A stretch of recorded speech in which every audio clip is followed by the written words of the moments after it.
One day, things got worse. Much worse. I had been sitting in my bedroom, studying, when suddenly my door was busted open and 3 armed police officers rushed in and grabbed me, shoving my face into my physics textbook and putting handcuffs on my wrists. What's going on? I didn't do anything. You are under arrest for theft and property damage? What? No, I would never do anything like that. Barbara, tell them. I'm on the honor roll. I'm head of student council. I volunteer at the animal shelter every week. I've never stolen anything in my life. Barbara was standing in the doorframe, wrapped up in my father's arms, fake sobbing. I caught him stealing money from my purse. He scratched the paint on his own father's car and slashed the tires. He's been a nightmare to live with, but recently it's gotten worse. It's not his fault, officer. I think he's having a mental break. He lost his mother a few years ago, and though I've tried to give him the love and care he needs, he's always been resistant. He's just gotten angrier and more destructive the older he's gotten. Don't worry, ma'am. A night in prison ought to scare him straight. Kids like this rarely come back, though. As we left, I saw them pulling jewelry out of my backpack. She'd obviously planted it there, if the smirk on her lips were any indication. As they threw me into the back of the police car, with all the neighbors watching, I saw that my dad's car was totaled.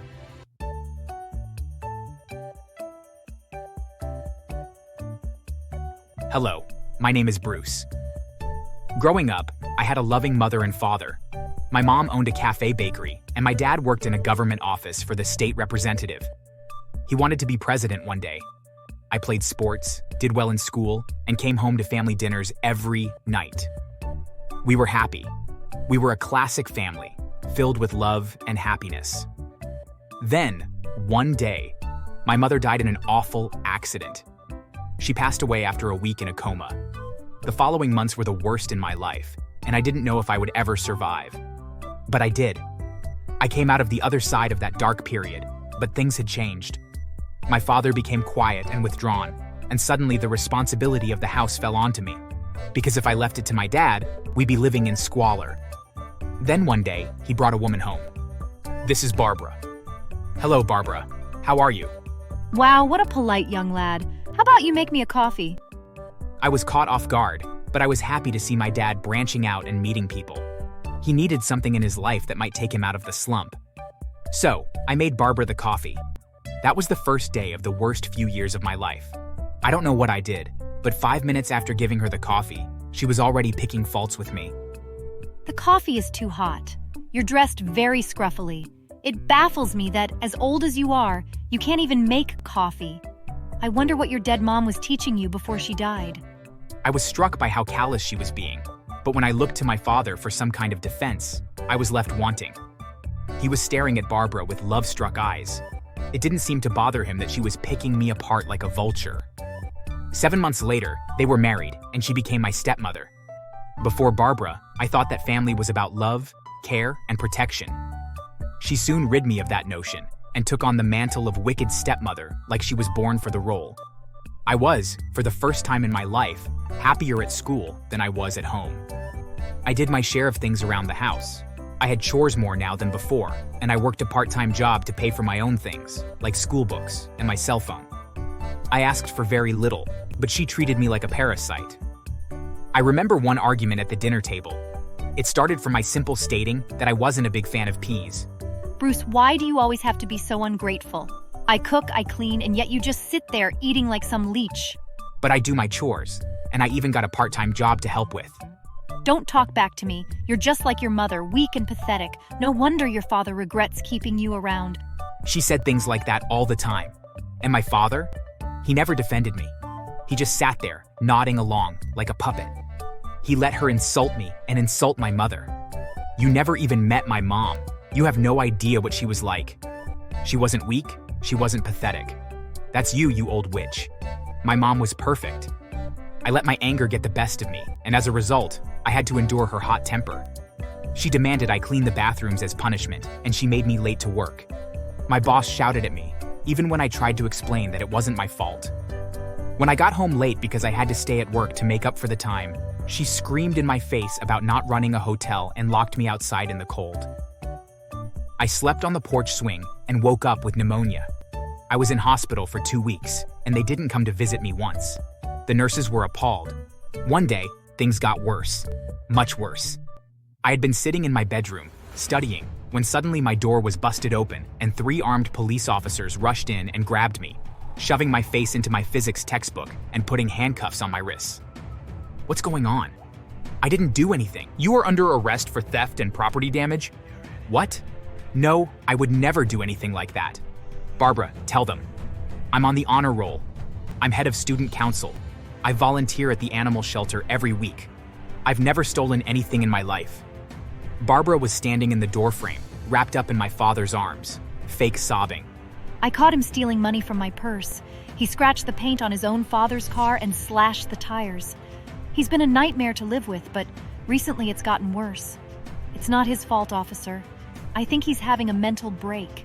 He lost his mother a few years ago, and though I've tried to give him the love and care he needs, he's always been resistant. He's just gotten angrier and more destructive the older he's gotten. Don't worry, ma'am. A night in prison ought to scare him straight.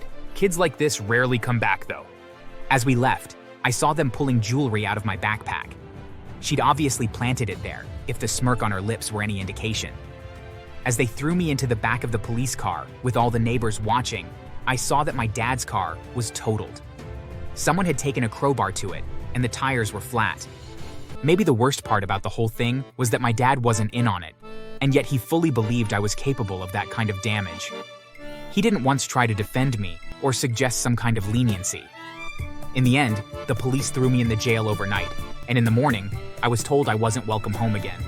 So at the age of 15, I was homeless with a few dollars to my name and no family. I spent months homeless, sleeping in shelters, struggling to find food. But I refused to give up. I got a job washing dishes, then another stocking shelves. I worked my way up, went to night school, and eventually got into business. Years passed, and through hard work, I became rich. Not just comfortable, but wealthy beyond what my stepmother or father could have ever imagined. I built a company from nothing, and soon, people started noticing. I think I understood my own success the day I was invited onto a popular talk show. I understand from your autobiography that you were framed for vandalism at the age of 15 and made homeless. You're a real-life Snow White. Yeah, in simple terms, that's what happened. In reality, my stepmother wanted my father to herself, and I was in the way. But though life has been cruel to you, it's also been kind. Kind isn't the word I'd use. I was forced to endure hardships. I dragged myself over gravel to get to where I am today. So inspiring. What kept you going? Revenge. Oh, that's quite blunt. It's the truth. When you have nothing, people think they can step on you. But when you rise, that's when you get to watch them fall. And fall, they did. I made sure of it. A few months later, my father was running for mayor, a position of power, wealth, and prestige. But there was a problem. Since the interview and my autobiography, everyone knew what they had done. The public didn't take kindly to a man who abandoned his own son. Sponsors were pulling out. His reputation was crumbling. He needed me to clear his name. One night, I got a call. Bruce, sweetie, we need to talk. There are so many lies being spread about your father. We need you to come forward and say you lied about everything. You know how the media twists things. I didn't lie. Bruce, please, your father's future is at stake. If you help us, we can put the past behind us. She was trying to sound kind, but I could hear the venom underneath. The same venom she used when she ruined my life. And that's when I knew exactly what to do. I agreed to meet them in public, where cameras would be present. They thought I was going to clear my father's name. Instead, I made it worse. We met on the steps of the state council building. The press were below us, a rippling ocean of microphones, cameras, and shouted questions. I stood between my father and stepmother, wearing a suit that cost the same as their house and my favorite sunglasses. I'd like to thank everyone for coming. It's true that my father and stepmother have reached out to me, asking me to clarify the situation, and I'd like to do just that. Good boy. My father did not simply abandon me. He allowed my stepmother to falsely accuse me of crimes, throw me into the streets, and make me suffer for years. And now, when he needs me, I'm suddenly family again? More than that, even when I did live with him, he allowed her to abuse me verbally. I was once forced to sleep outside because I was home late from work because she'd made me late to work. I was in hospital for 2 weeks, and they never visited me. I had to buy my own food and do most of the chores, on top of working a part-time job and going to school. The years I lived in that house with this woman were years that my father barely recognized my existence. This is not a man who should be running a city. This is a man who should be apologizing to his own son, though even that wouldn't be enough to erase what he's done. And yet, I've never heard a sorry. Just a demand that I come and clear his name. So, you're saying you will not support his campaign? Not only will I not support it, I'll ensure that everyone knows exactly what kind of person he is. The fallout was brutal. My father lost everything. His campaign collapsed overnight. The remaining sponsors pulled out, and soon, my stepmother and father found themselves drowning in debt. Debt they had taken to sponsor their campaign. A few months later, they came back, this time begging for my help to find work. I watched them from behind my desk as they cried and pleaded and insisted I help. They had no money, no home, no future. They had such a poor reputation that even the local gas station wouldn't hire them. And so, I did something generous. Their clothes were filthy, they hadn't showered in a long time, and they looked hungry. It reminded me of when I lived on the streets. I have a job offer for you, Barbara. Since you always laughed at hard-working people, let's see how you enjoy working as a janitor for my company. You're joking. No. And father? I hear the restroom attendant position is open. You can hand people paper towels and mints while spending your entire working day in the bathroom. Fitting, considering what I think of you. They had no choice but to take the jobs.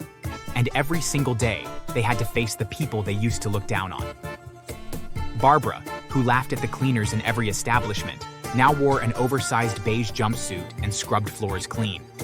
My father, who looked the other way as Barbara made my life hell, was now stationed in the bathroom like a statue, forced to smile and serve people who worked for the son he'd left out on the streets. And as for me, I enjoyed every second of it.